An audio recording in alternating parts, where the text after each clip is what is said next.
It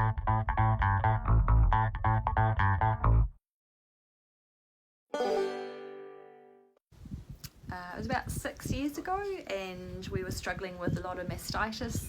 We didn't know what we were dealing with. We were using a lot of pretty broad spectrum antibiotics. I think we'd used all of our antibiotic allocation for the year by about October, and we were just struggling with where to go and how to fix things, really.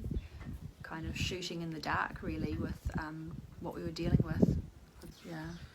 And we didn't really know. Like, we knew there was staph and strep were the two main ones, but we didn't really know just how contagious staph was. Yeah, staph has always been a problem in the herd, but we actually never knew how bad it was. Made a huge difference. Like, we knew what we were dealing with then. We could identify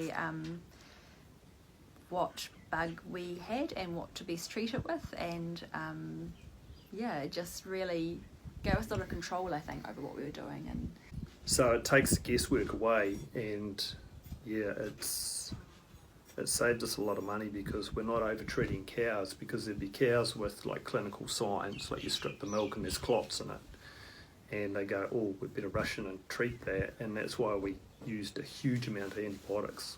The year that we used up all our script by September or October or whatever, but now you culture on the plate and then you see exactly whether, and quite often we don't treat with antibiotics because it doesn't actually grow a culture on the plate. So we've saved ourselves the antibiotic, we've saved ourselves milk withhold, the stress of having cows with antibiotics running around, not supposed to be in with the herd in separate paddocks. So there's a whole lot of things that it does help with.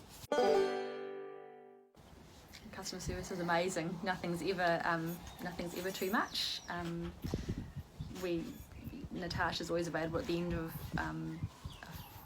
like a phone call, or we'll send a photo through of a plate we're not sure of. But whenever we have a query, it's just our queries are answered normally within 5 minutes, and Farm Medix couldn't do more to help us, really. Hey. Yeah. Cell count was always over 200,000. It was lower at the start of the season, but it always just steadily climbed.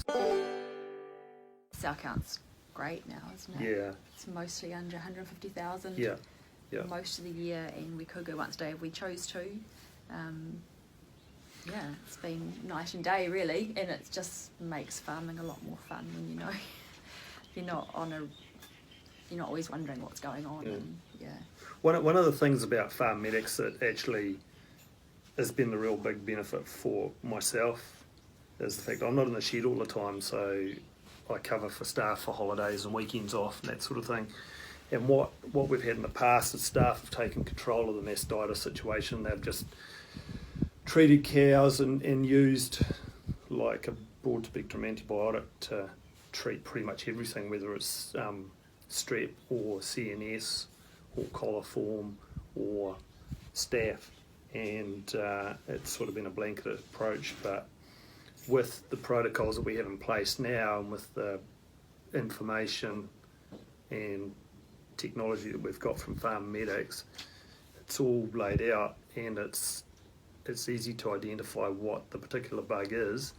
And so there's a protocol. If it's this bug, then you use this penicillin. If it's that bug, you use that penicillin for the job. Antibiotic for the job.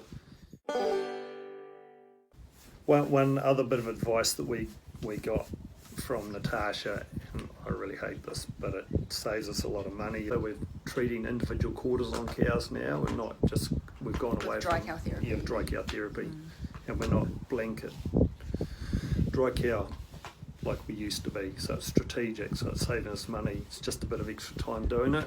I hated it when I started, but it's quite rewarding to see the less use of dry cow therapy and more strategic use. So. Well, before we got that advice, I would just say, we'll just teat seal these cows, and so we did. But now that you started RNTing all the cows, the so-called teat seal only cows, a lot of them do throw up a quarter that needs treating, because like Natasha explained, you might have a cell count of 150,000, but one quarter could have 4 times that amount, and and the other quarter's almost no cell count, so one quarter could be still bad, but she looks fine. Yeah, Yeah.